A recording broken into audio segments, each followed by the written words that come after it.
refuge, Jésus mon refuge, Jésus mon refuge, Jésus mon refuge, Jésus mon refuge, Jésus mon refuge, Jésus mon refuge,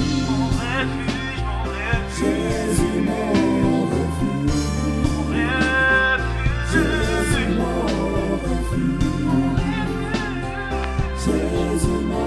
refuge. Je vais nous inviter ensemble à l'évangile selon Matthieu au chapitre 8, verset 23. Évangile selon Matthieu, chapitre 8, verset 23. Le thème du message s'intitule « Repose-toi en Dieu pendant les tempêtes ». Amen.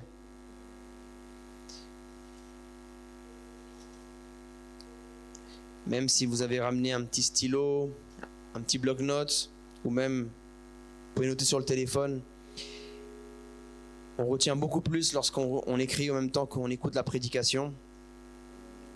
Je vais lire la parole du Seigneur dans l'évangile selon Matthieu au chapitre 8, verset 23. Il monta dans la barque et ses disciples le suivirent. Soudain, il s'éleva sur le lac une si grande tempête que la barque était recouverte par les vagues. Et lui, il dormait.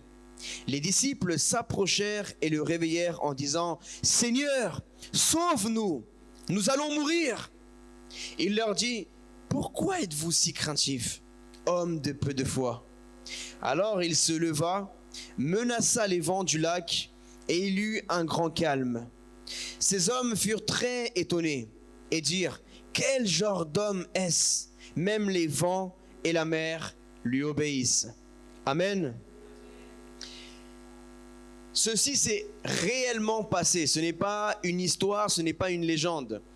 Il y a 2000 ans, en Israël, un jour, notre Seigneur Jésus-Christ, avec ses 12 disciples, sont partis dans le lac. Ils sont tous entrés dans la même barque. Et lorsqu'ils traversaient le lac, Dieu lui-même a permis une tempête. Lorsque nous vivons des tempêtes dans notre vie, c'est parce que Dieu les permet.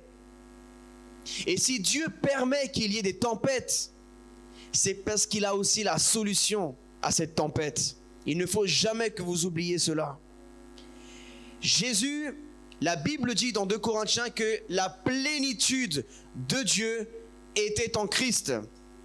Ça veut dire que Jésus sur terre, il était 100% Dieu en esprit. La plénitude de Dieu était en lui, mais il était aussi 100% homme. Il avait un corps comme toi et moi. Il avait faim comme toi et moi. Il mangeait, il avait soif comme toi et moi. Il pouvait avoir mal physiquement. Il pouvait être angoissé. Il pouvait avoir peur. La Bible dira même qu'au moment où il allait être crucifié, avant cela, il s'est préparé dans la prière, dans le jardin de Gethsémane. Et la Bible dira qu'il était angoissé à en mourir. Donc on voit que Jésus était 100% homme, mais qu'il était 100% Dieu à l'intérieur. Amen. L'Esprit de Dieu était en lui. La plénitude. J'aime beaucoup ce mot, plénitude. Il était pleinement Dieu. Alors, lorsqu'ils étaient dans la barque, Dieu le Père a permis cette tempête. Et Jésus s'est endormi. Il s'est reposé. Donc, il y a beaucoup de théories comment on peut interpréter cela. Soit Jésus a fait semblant de dormir parce qu'il voulait enseigner ses disciples. Vous savez, il y a un moment, en tant que maître, le Seigneur Jésus enseignait par la parole de Dieu, mais il y a des moments où il enseignait par la pratique. Parce que quand on est enseignant, on enseigne avec la théorie, avec des enseignements de la parole de Dieu, mais on enseigne aussi avec la pratique, en permettant aux disciples de vivre ses propres expériences. Tu as besoin de vivre certaines expériences pour entrer pleinement dans ce que Dieu a pour toi. Tu ne peux pas sauter des tempêtes. Il y a des tempêtes par lesquelles tu dois passer, bien-aimé. Si aujourd'hui tu reconnais que tu es un disciple de Jésus, Il y a des tempêtes par lesquelles tu dois passer. Un jour, le Seigneur Jésus parla à l'apôtre Pierre et il dit, Pierre, le diable t'a demandé pour secouer ta vie, pour te faire du mal. Mais Jésus, il n'a pas dit que j'ai dit au diable ou j'ai demandé au Père que tu n'aies pas ce problème ou que le diable ne te touche pas ou que ci ou que ça. Jésus a dit, j'ai prié le Père pour que ta foi ne manque pas. Vous avez vu la prière de Jésus? Il a prié pour que sa foi soit augmentée. Il a prié pour que sa foi ne baisse pas et ne manque pas au moment de l'épreuve, du désert ou de la tempête. Ça veut dire que ta prière pour toi doit être la même prière que Jésus a fait pour son prochain. Parce que si Jésus a fait cette prière pour son prochain, Jésus qui nous a enseigné, faites aux autres ce que vous aimeriez qu'on vous fasse. Lui-même, quand il était en train de prier à Gethsémani, il priait Dieu le Père pour que sa foi ne manque pas. Il a dit, Père, passe de moi cette coupe, mais qu'il en soit fait ta volonté et non pas la mienne. Il priait pour que Dieu augmente sa foi. Et aujourd'hui, ma prière pour vous, peuple de Dieu, enfants de Dieu, disciples de Jésus-Christ, c'est que dans l'épreuve que vous vivez, dans la tempête dans laquelle vous passez, le désert que vous traversez, que votre foi ne manque pas. Alléluia. Que votre foi soit augmentée. Et selon la Bible, comment est augmentée la foi? La foi vient de ce qu'on entend, et ce qu'on entend vient de la parole de Dieu. C'est par la parole de Dieu que ta foi va augmenter. C'est même lorsque tu pries. Parce que quand tu es en train de prier, l'Esprit de Dieu est en toi. Donc même il y a des prières que tu fais, inspirées par le Saint-Esprit, qui augmentent ta foi. Parce que tu déclares la parole de Dieu. Et ta foi est augmentée même toi quand tu pries, tout seul dans le lieu secret. Alléluia. La prière est puissante.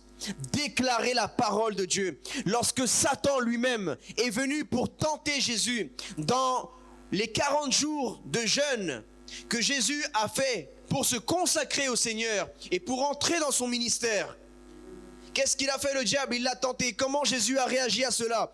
Il a prié, il a déclaré la parole de Dieu. Et en déclarant la parole de Dieu, ça l'a fortifié spirituellement et physiquement face à la tentation. Parce que Jésus a été tenté dans les 3 sphères de notre vie, corps, âme et esprit. Et le diable commence par la chair.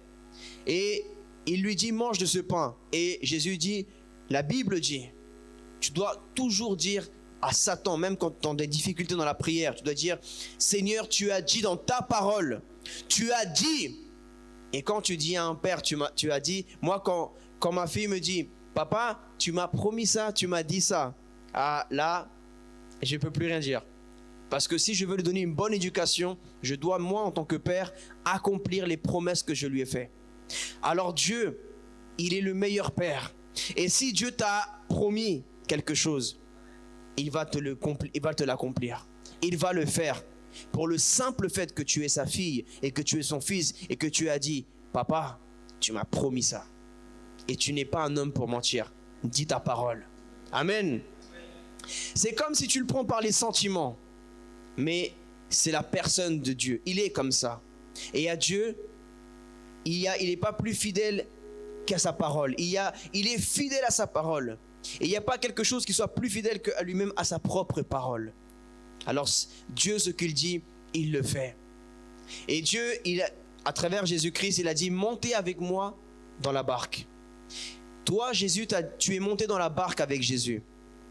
Alors la tempête que tu vis, pourquoi quand tu lis la Bible, tu vois les erreurs qu'ont commis les disciples? Pourquoi tu vas les recommettre 2000 ans plus tard? Alors que toi-même tu as lu ce passage des dizaines et des vingtaines de fois. Tu sais très bien que dans la tempête, les disciples n'auraient pas dû paniquer. Et ils n'auraient pas dû être craintifs, avoir peur. Et parfois même toi, tu le parles, tu le dis quand tu évangélises. Oui, regardez, les disciples avaient peur dans la tempête. Mais quand la tempête t'atteint, et en plus, ce qu'on peut analyser dans l'esprit, c'est que là, Dieu a permis une tempête dans un lac. C'était un lac. Toi, tu vis un lac. Toi, tu as une tempête dans un lac. Il y en a, ils vivent des tempêtes, des problèmes, des deuils, des morts, des maladies de cancer, des choses graves. Et malgré ça, ils ont plus la foi que toi, en train de vivre une tempête dans un océan. Même d'autres vivent des tempêtes dans la mer. Mais toi, dans un lac, toi, c'est un lac. Et dans un lac, tu paniques. Alors que Jésus est avec toi dans la barque. Amen, frères et sœurs. Réveillons-nous. Regardez la réponse du Seigneur. Alors soit Jésus faisait semblant de dormir, soit lui-même, il était fatigué de ses disciples. Il était fatigué physiquement et même de leur manque de foi. Il dormait. Il dormait comme un bébé parce que Jésus avait une révélation de fils dont je vais vous parler. Pourquoi Jésus a réussi à dormir là où les autres ne dormaient pas, alors que Jésus vivait la même épreuve que ses disciples. Et je vous rappelle que Jésus était 100% homme et 100% Dieu. Alors dans sa partie humaine, Jésus lui aussi aurait pu avoir peur de se noyer dans la tempête, parce qu'il y avait la tempête, il y avait peut-être l'obscurité, les tonnerres, il y avait les vagues, le bruit, tellement de choses, la peur de se noyer, la peur de l'inconnu. Mais Jésus avait une différence avec ses disciples, c'est que Jésus, en tant que fils de Dieu, il connaissait son Père. Mais ses disciples n'avaient pas encore la connaissance du Père, de la paternité, la relation spirituelle de Jésus avec son Père n'était pas la même que la relation que les disciples avaient avec Dieu le Père. Et c'est pour ça que Jésus n'a pas paniqué, alors que Jésus risquait la même chose que ses disciples. Jésus, il a dit, pourquoi êtes-vous si craintifs, homme de peu de foi? Il aurait pu dire, mais vous voyez que moi je suis dans la même barque que vous. Ça se trouve, Pierre, tu sais nager mieux que moi, tu es un pêcheur. Tu as une entreprise de pêche. Tous les jours tu vas dans les lacs pour pêcher les poissons. C'est toi qui devrais t'occuper de tes frères. Et là tu me réveilles, Pierre. Déjà tu me coupes le sommeil. Et en plus tu manques de foi. Mais il lui dit, alors il se leva et il menaça les vents du lac.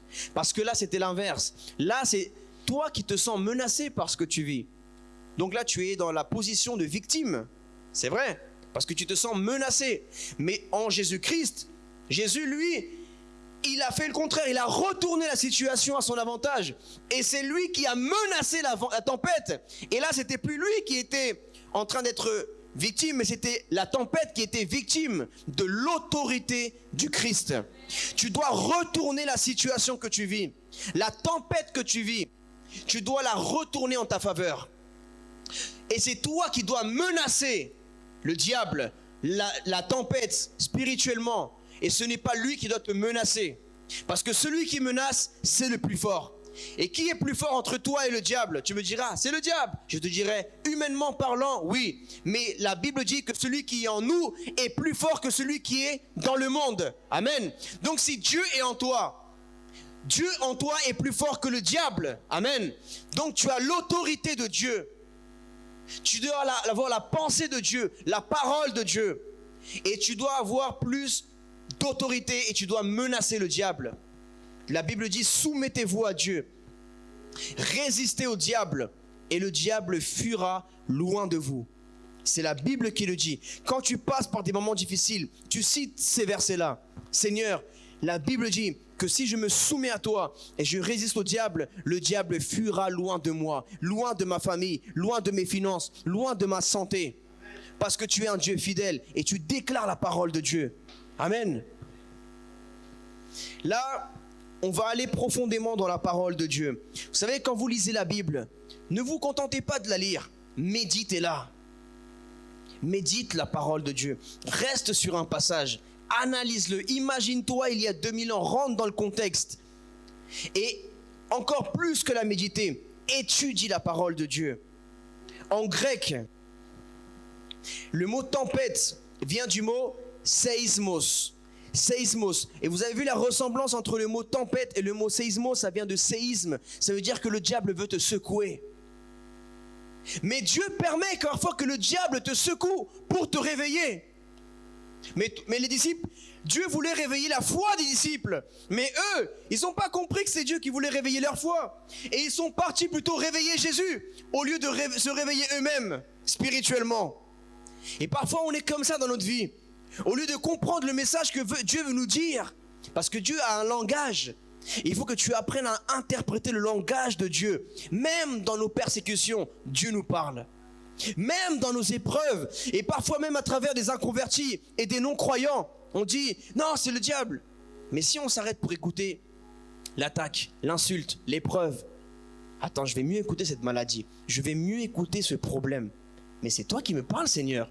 Tu veux m'apprendre l'humilité, tu veux m'apprendre la maîtrise de soi à travers cette personne qui m'insulte ou cette personne qui me parle mal. Tu veux m'apprendre la foi, la confiance en toi à travers cette maladie. Tu veux m'apprendre, Seigneur. Tu veux m'apprendre. Dieu veut nous apprendre, nous enseigner à travers cette tempête. Est-ce que vous savez que cette épreuve-là a été un des plus grands enseignements dans la vie des 12 disciples de Jésus?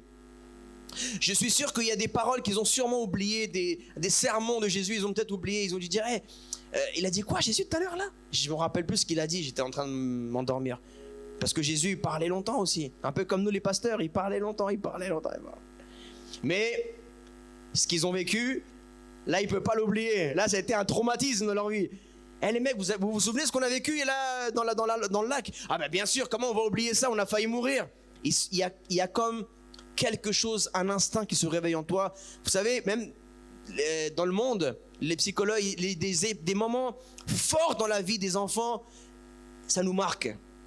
Des événements qu'on a vus quand on était enfant, qu'on a vécu, même spirituellement, c'est là où les portes s'ouvrent spirituelles pour que les esprits viennent dans la vie des gens.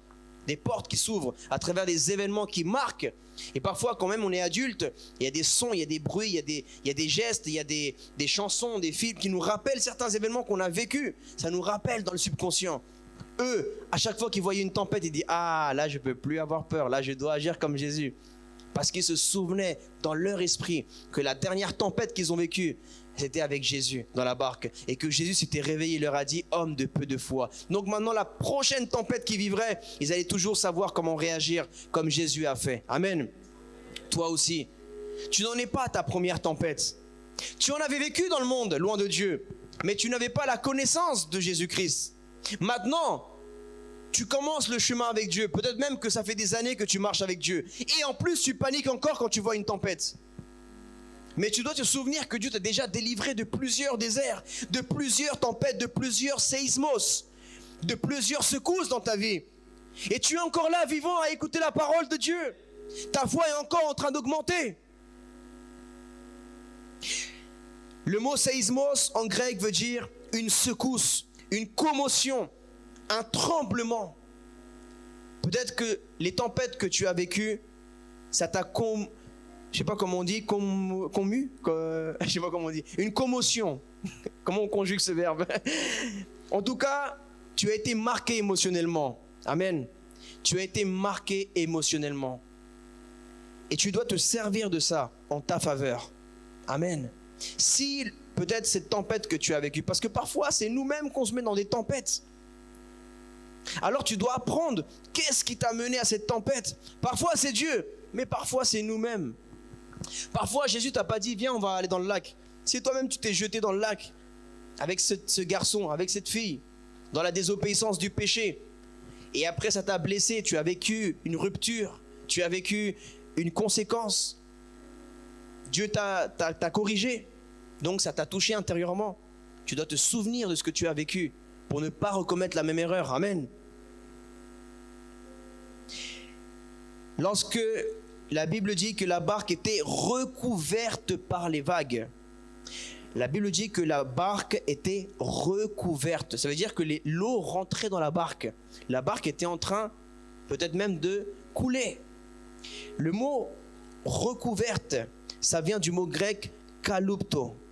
Et kalupto, ça veut dire caché. La barque était en train d'être cachée, voilée.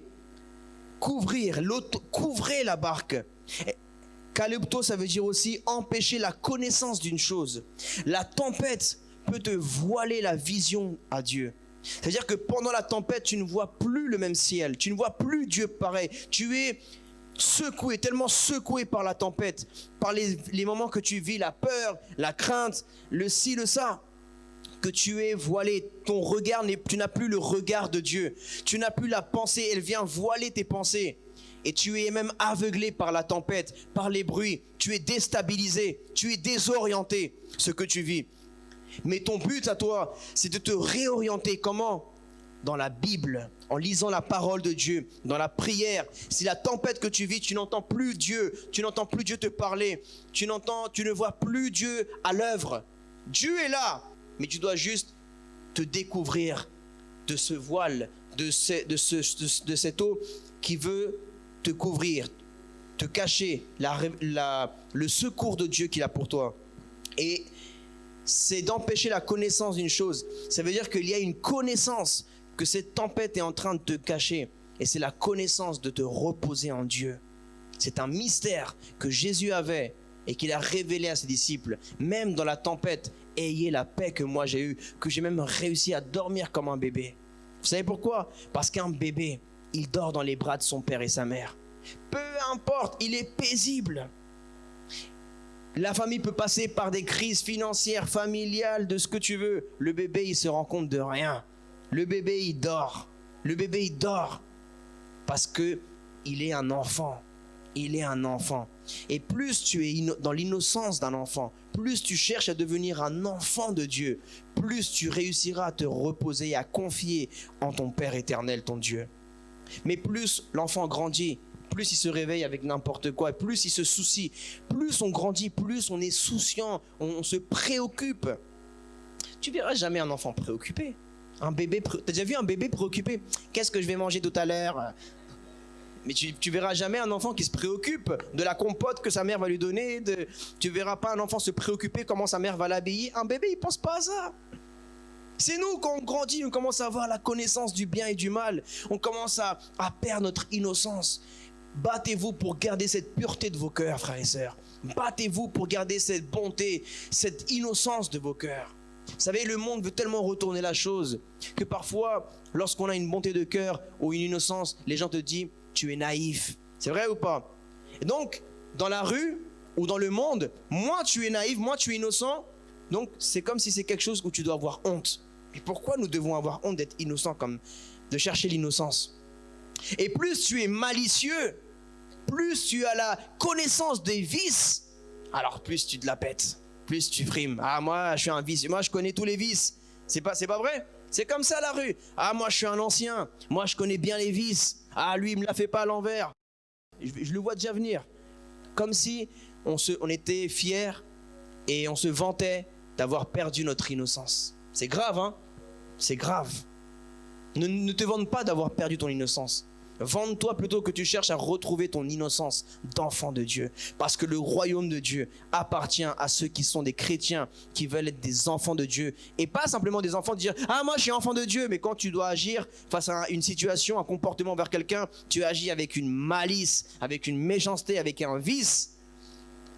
Que même le diable dit « Ah non, elle est trop vicieuse, elle m'a battu, elle. Il est trop vicieux, lui.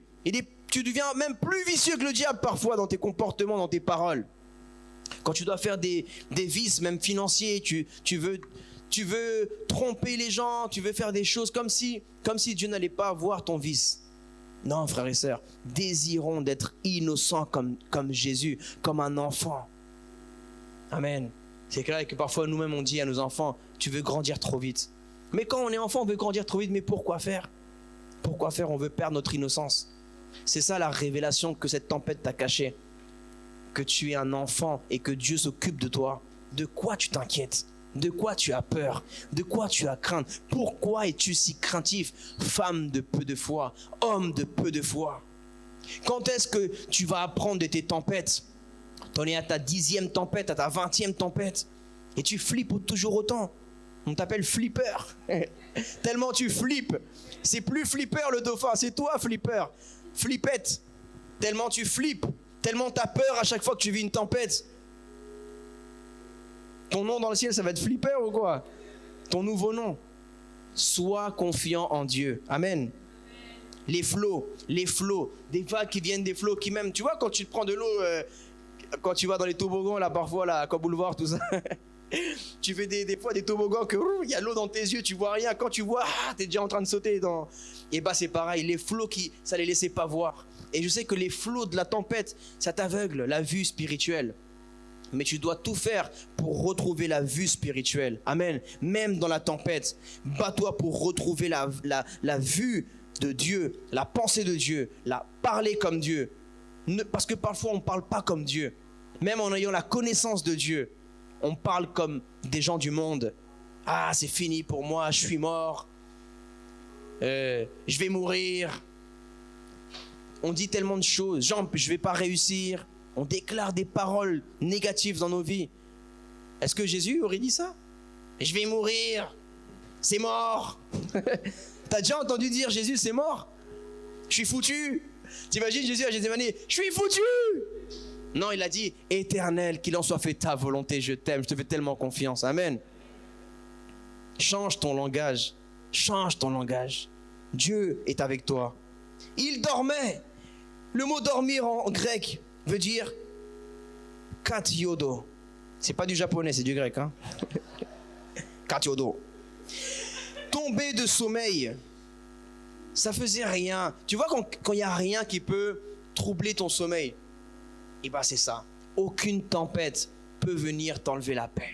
Et c'est là la dimension que tu dois atteindre en tant que fille et fils de Dieu, en tant que disciple de Christ, dans ta maturité spirituelle. Bien sûr que physiquement, dans ta partie humaine, il y aura des choses qui vont peut-être au début sentir, mais après tu te reprends. Tu te reprends dans la prière, tu te reprends dans la parole, tu te reprends, tu écoutes la Bible, tu écoutes la parole de Dieu, tu vas évangéliser et tu te reprends. Tu ne te laisses troubler le sommeil, tu dis rien ne m'enlèvera ma paix. Tu déclares au nom de Jésus, la joie de l'Éternel est ma force. La paix de l'Éternel est ma force. Et tu y ajoutes, tu changes les mots, version 2020. Pourquoi? Vous savez, Jésus a dit pourquoi en grec, et ça veut dire tis. Pourquoi c'est traduit en grec qui, que, quoi, quel. Ça veut dire c'est comme si lui, mais même Jésus ne comprenait pas. Ça veut dire Dieu, dans sa révélation tellement grande, il est tellement plus à notre petit niveau là d'incrédulité qu'on ne comprend pas. Mais est-ce que tu peux m'expliquer pourquoi tu as peur? Si tu crois en Dieu, si tu crois que Dieu est tout puissant, même que tu chantes dans tes louanges, même que tu pleures, tu dis « Ah, tu es tout puissant, Seigneur ». Mais pourquoi quand tu vis la tempête, tu dis plus « Dieu est tout puissant ». Si Dieu est tout puissant comme tu dis, ça veut dire qu'il peut tout faire. Est-ce que tu le doutes? Alors, montre-moi ta foi par tes œuvres, par ton comportement. Peu de foi. Croyant, trop faible. Oligopistos. Quand Jésus a dit homme de peu de foi, il a dit tu es un croyant trop faible. Tu es une croyante trop faible. Est-ce que c'est normal, frères et sœurs, que nous, en tant que chrétiens, que nous avons l'esprit de Dieu, l'esprit de force, l'esprit tout puissant, l'esprit de foi, l'esprit de confiance, l'esprit d'adoption, que nous sommes des croyants plus faibles que les juifs et les musulmans qui n'ont pas le Saint-Esprit de Dieu, parce que l'Esprit de Dieu vient uniquement par Jésus-Christ qui reconnaît Dieu comme son Père. L'Esprit de Dieu est l'esprit d'adoption. En tant que musulmans ou en tant que juifs, ils n'ont pas l'Esprit de Dieu. Non pas parce que ça leur a été imposé, parce qu'eux-mêmes ne veulent pas reconnaître Dieu comme leur Père. Tu dis à un juif, Dieu est un père, il dit non, Dieu n'est pas un père. Tu dis à un musulman, Dieu est un père, il dit non. C'est eux qui rejettent la paternité de Dieu. Mais pourtant, parfois, on voit des musulmans et des juifs qui ont plus de foi, qui sont des croyants plus forts, plus d'assurance, plus de fermeté, dans la confiance qu'ils ont en Dieu. Même si c'est une confiance qui vient de la nature humaine, elle surpasse parfois notre confiance spirituelle, surnaturelle, que nous devrions avoir, qui est plus grande que la leur. Parfois, je vois, si tu mets un juif, un chrétien, un musulman, même parfois des non-croyants, ont plus de foi en eux que nous en Dieu. Un chrétien qui vit une maladie, tu le compares à un non-croyant qui vit une maladie, et parfois le non-croyant est plus confiant que le chrétien qui croit en Dieu. Les problèmes dans le foyer, les problèmes dans les finances, les problèmes dans le travail, dans la tempête. Hein? Frères et sœurs, ressaisis-toi. Matthieu chapitre 11 verset 25. À ce moment-là, je lis un autre passage. À ce moment-là, Jésus prit la parole et dit, « Je suis reconnaissant, Père, Seigneur du ciel et de la terre, de ce que tu as caché ces choses aux sages et aux intelligents et les as révélées aux enfants. » Je répète, Jésus a remercié Dieu le Père qu'il a caché. Caché, rappelez-vous que ça veut dire quoi? Tout à l'heure, j'ai dit en grec, caché, ça veut dire que c'est apokrypto. Caché, dissimulé. Dieu a dissimulé la connaissance, de garder la paix dans la tempête. Et il l'a dissimulé aux sages de ce monde pour la révéler à ses enfants. C'est un mystère de que tu vois. Tu as déjà vu quelqu'un dormir pendant une tempête? Personne. Même un non-croyant je n'ai jamais vu quelqu'un dormir paisiblement pendant une tempête. Sauf s'il veut mourir, ou peut-être Jonas qui voulait fuir Dieu, qui voulait tout. Sauf si tu veux fuir de la vie, t'en as marre de la vie. Mais sauf un suicidaire, je vois personne qui dort pendant une tempête si ce n'est pas surnaturel. Sois paisible, sois tranquille, ça va passer. Pose ton regard dans la vie éternelle. Amen. N'aie pas peur, ni peur de mourir, ni peur de ce que le diable peut te faire. Parce que même Dieu ne permettra rien que le diable te fasse s'il n'a pas permis. Alors même s'il t'arrive quelque chose physiquement, ou même spirituellement, ou même quelque chose qui se passe, dis-toi, si Dieu a permis, gloire à toi, Père. Parce qu'à travers ça, il y a un enseignement. Et je veux apprendre l'enseignement que tu veux m'enseigner. Amen. Donc, il dit à Dieu le Père, « Oui, Père, je te suis reconnaissant, car c'est ce que tu as voulu. Mon Père m'a tout donné, et personne ne connaît le Fils, si ce n'est le Père. » Point virgule. Personne ne peut connaître Dieu.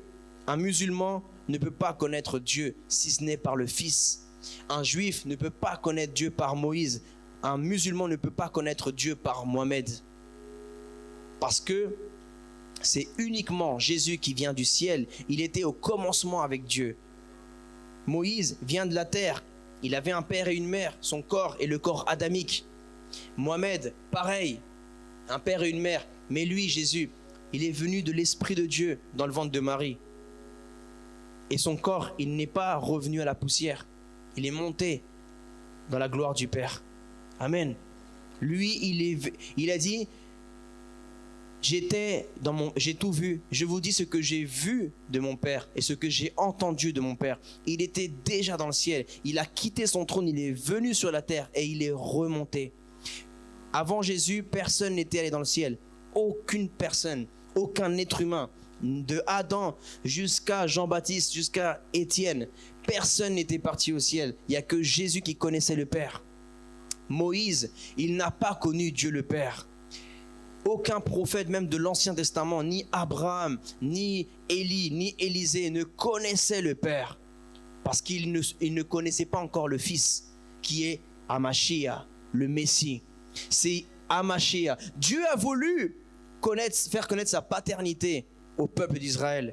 Mais au début, ils ont rejeté la paternité de Dieu à cause de la dureté du cœur. Donc, Dieu le Père a révélé sa paternité aux païens que nous étions, aux non-croyants que nous étions, des autres peuples de la terre. Il l'a fait connaître par le Messie, Jésus-Christ, Yeshua Mashiach. Amen. Et c'est uniquement par Jésus, même que Moïse peut connaître Dieu le Père, que Mohamed aurait pu connaître Dieu le Père. C'est uniquement s'il aurait mis sa confiance en Jésus-Christ. Uniquement Jésus-Christ. Parce que Jésus, ce n'est pas l'enveloppe corporelle. L'enveloppe corporelle, ce n'est qu'une apparence. Ce n'est qu'un moyen que Dieu a utilisé pour se révéler à travers la loi humaine, la loi de la nature, la loi de la gravité. Il respecte ses propres lois. Voilà pourquoi il a dû passer par la condamnation des lois, des valeurs, de ne pas mentir, de ne pas voler. Il a dû accomplir toute la loi. Il est lui-même l'accomplissement de la loi. Il a même lui-même soumis à la loi de la gravité. Il s'est même lui-même soumis à la loi qu'il avait déclaré que l'homme ne vivra pas jusqu'à 120 ans. Il a vécu la loi de la mort de Adam. Il s'est soumis entièrement à sa loi. Et après, il a dit, là, comme lui, il a tout accompli, il a l'autorité pour dire maintenant, la loi, c'est l'amour. Il a dit, l'accomplissement de toute la loi de Moïse se résume dans l'amour. Aime ton prochain comme toi-même. Pardonne tes ennemis. Aime Dieu de tout ton cœur, de toute ton âme, de toute ta pensée. C'est dans ça que se résume la loi.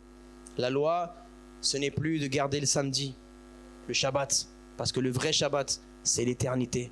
C'est le repos éternel. Bien entendu, c'est des conseils. Si Dieu a dit repose-toi un jour par semaine, repose-toi un jour par semaine. On en a besoin, mais ce n'est pas salutaire. Ce ne sont pas des doctrines salutaires. Ne vous prenez pas la tête dans ces doctrines d'hommes, de généalogie, de si tu manges ou tu manges pas de porc, des crabes, des chèvres. C'est pas ça qui va te sauver. Tu n'iras pas au ciel parce que tu manges du halouf ou tu manges pas de halouf. Parce que tu manges des crabes ou des crevettes ou des chèvres. C'est pas ça qui va te sauver. Le manger ou le boire ne te sépare pas de Dieu, ça ne te rapproche pas de Dieu. La longueur de ta barbe, la croix que tu portes, c'est pas ça qui te rapproche de Dieu. Si tu te prosternes 5 fois, 10 fois, 6 fois vers Jérusalem, vers le Vatican, vers la Mecque, si ton cœur n'est pas prosterné vers la sainteté de Dieu, vers Jésus-Christ, vers Dieu, mais dans ton cœur vers l'amour, tu ne peux pas entrer dans le royaume des cieux. Prosterne-toi vers la repentance spirituellement, vers la foi en Jésus-Christ. Oublie ces trucs de que si la femme porte le truc sur la tête, tu n'iras pas au ciel parce que tu portes un bonnet ou un chapeau, mon frère, ma soeur. Ou parce que tu peux te voiler, même venir cagouler ici. Ma soeur, c'est pas ça qui va te sauver. Tu peux venir même cagouler si tu veux. Et tu peux avoir plus de péché qu'une sœur qui vient, qui monte ses cheveux et son visage. Tu peux même pas te maquiller et tu vas aller en enfer. Parce que c'est pas le maquillage qui t'emmène au ciel en enfer. Le maquillage ne te sépare pas de Dieu, ne te rapproche pas de Dieu. Maquille ton cœur. Amen. Maquille ton cœur. Amen. Gloire à Dieu. Et ça, c'est pas moi qui le dis. Ça, c'est l'enseignement de Jésus-Christ. C'est l'enseignement de Jésus-Christ. Jésus est venu révéler ce qu'il avait caché aux pharisiens. Et ceux qui veulent faire les spirituels selon la religiosité, mais qui manquent de la loi qui est le véritable amour. C'est ça la véritable loi. Amen. Il a dit, personne non plus ne connaît le Père si ce n'est le Fils, et à qui le Fils veut le révéler. Venez à moi, vous tous qui êtes fatigués et courbés sous un fardeau, et je vous donnerai du repos. Acceptez mes exigences du repos. Acceptez mes exigences et laissez-vous instruire par moi. Car je suis doux et humble de cœur, et vous trouverez le repos pour votre âme. En effet, mes exigences sont bonnes et mon fardeau est léger. Amen. Dieu ne te met pas des fardeaux compliqués, tu dois faire des rituels, des ci, des ça. Non. Le seul fardeau que Dieu te demande, c'est le fardeau du cœur. Pardonne. Aime ton prochain. Critique pas. Murmure pas. Sois quelqu'un de fidèle, de loyal, un bon ami, une bonne amie, un bon frère, une bonne sœur. Sois quelqu'un de gentil, de compatissant. Aide les pauvres. Ça, c'est léger. C'est plus lourd de vouloir faire des trucs, des pèlerinages, des ci, des ça, comme on nous a appris avant, de réciter des prières par cœur. Ça, c'est fardeau, c'est des lourds fardeaux. Et si tu ne connaissais pas les prières par cœur, alors tu étais vu comme moins spirituel que celui qui connaissait par cœur. Mais celui qui connaissait par cœur, peut-être qu'il avait des péchés cachés. Frères et sœurs, c'est pas qu'on vient de la religion chrétienne, catholique, orthodoxe ou même évangélique. On a même nous-mêmes, parfois on a une facilité à montrer du doigt d'autres dénominations. Mais nous-mêmes, on peut nous-mêmes s'imposer et tomber dans certains dogmes humains qui ne sont même pas dans la Bible. En tant que musulman, tu viens peut-être de l'islam, tu viens du judaïsme. On t'a appris que le jour du Shabbat, tu ne peux même pas toucher un interrupteur. Tu ne peux pas mélanger le lait avec la viande, de faire ci, ça. Ça ne va pas t'emmener au ciel parce que tu ne touches pas à l'interrupteur. C'est vrai, frères et sœurs. Et je le dis avec le respect. Ça ne va pas t'emmener au ciel si tu fais le tour de la Kaaba, si tu fais le bisou à la pierre noire. Ça, c'est un rituel qui vient des Arabes pré-islamiques. C'est un rituel païen. C'est pas Dieu. Dieu ne t'a jamais demandé. Les Égyptiens adoraient la pyramide triangulaire. Les Arabes pré-islamiques adoraient les cubes. Quand est-ce qu'on va enseigner le vrai enseignement? Jésus a dit, quand les vrais adorateurs adoreront Dieu en esprit, en vérité, ni en direction de cette montagne, ni l'autre montagne. Il y a des cultures qui adoraient des dieux avec des apparences d'animaux, d'autres, ils adoraient des formes triangulaires, des cubes, ils adoraient les planètes Saturne, la Lune. Quand tu fais un culte, je vais vous dire clairement, parce que moi, j'ai beaucoup étudié l'islam. Quand tu fais un culte qu'il n'y a pas la Lune c'est quoi? C'est quoi la Lune? La Lune, c'est simplement un rituel païen qui était descendant du rituel de Baal, du taureau. Les cornes du taureau, c'est les mêmes croissants lunaires. C'est le même. En Mésopotamie, les pays du Moyen-Orient, ils adoraient Baal, le taureau, Moloch. C'est le même démon qui est derrière. Et c'est même, parfois, ils adorent la déesse de la fertilité. Et ce qu'ils font autour de la Kaaba, c'est pas l'islam qui l'a ramené ça. C'est les Arabes pré-islamiques. Et ça s'appelle l'adoration à la planète Saturne. Parce que la planète Saturne, elle a un anneau qui tourne autour d'elle. Et les Arabes pré-islamiques, ils avaient une connaissance astrologique. Et la pierre noire, c'est une pierre qui était adorée.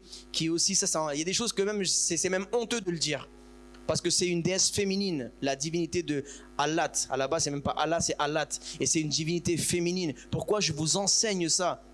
Parce que Jésus nous a jamais dit de faire un bisou à une pierre, une déesse de la fertilité, ou de faire un rituel. Le Ramadan, ce n'est pas l'islam qui l'a ramené. Le Ramadan, ça vient des Arabes avant l'islam. Et c'est des rituels païens.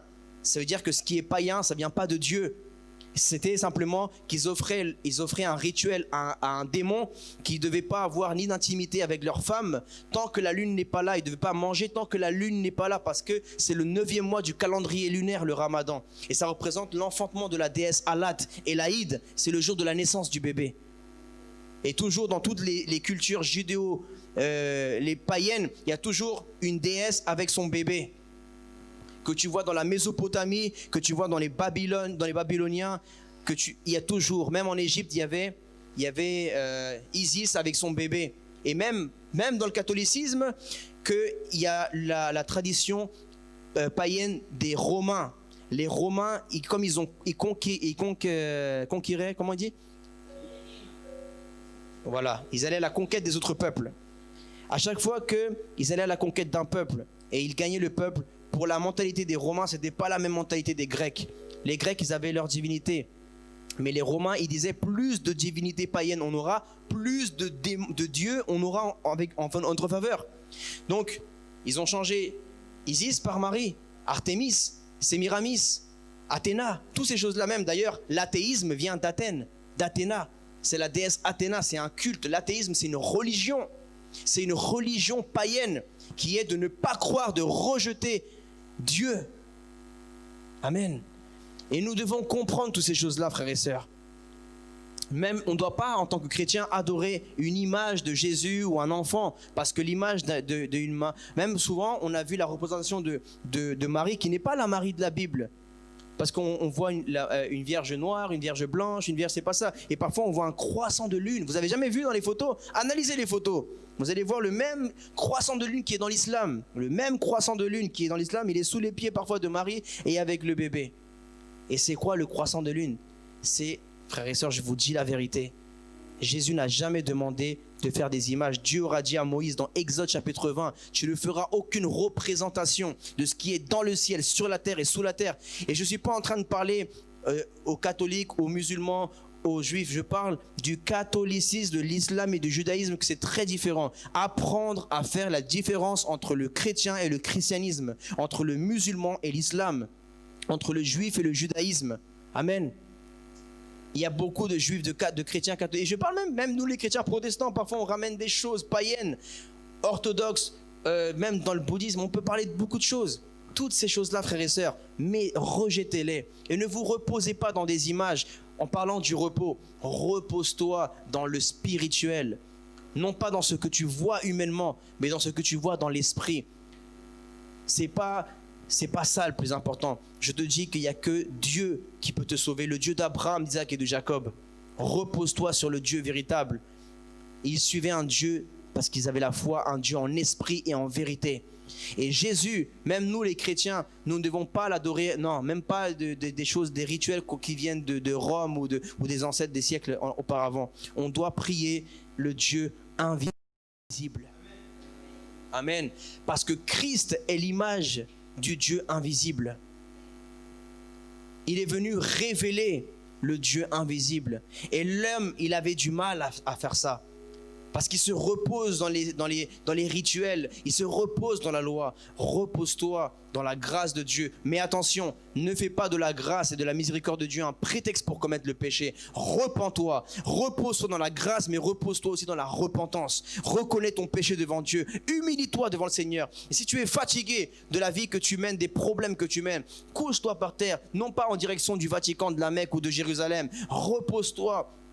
Et humilie-toi devant l'Éternel, le Dieu invisible. Amen. Parce que tu le verras le jour que tu quitteras ce corps corruptible et que tu seras dans ton corps incorruptible avec tes yeux incorruptibles. Là, tu verras Dieu.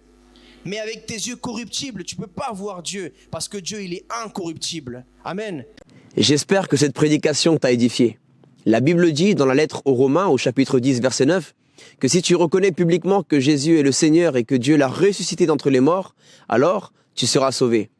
Je t'invite à faire cette prière avec moi afin de recevoir la vie éternelle. Là où tu es, tu peux fermer tes yeux et dire « Seigneur Jésus-Christ, je t'ouvre mon cœur. Je reconnais mon péché devant toi. Je te remercie d'avoir porté, Seigneur, toutes mes fautes à la croix et de m'avoir offert la vie éternelle. Je crois que tu es le Fils de Dieu, que tu es mon Seigneur et mon Sauveur. Je reçois ton Saint-Esprit aujourd'hui. Je pardonne toutes les personnes qui m'ont fait du mal dans ma vie, Seigneur. Et j'accepte ton amour au nom de Jésus. Amen. Je peux également venir le lundi et jeudi à 19h à notre église Jésus mon refuge ou bien les cultes au samedi à 18h à Paris, 76 rue Pierre Soulier, 75 020 métro Porte des Lilas. Que Dieu te bénisse.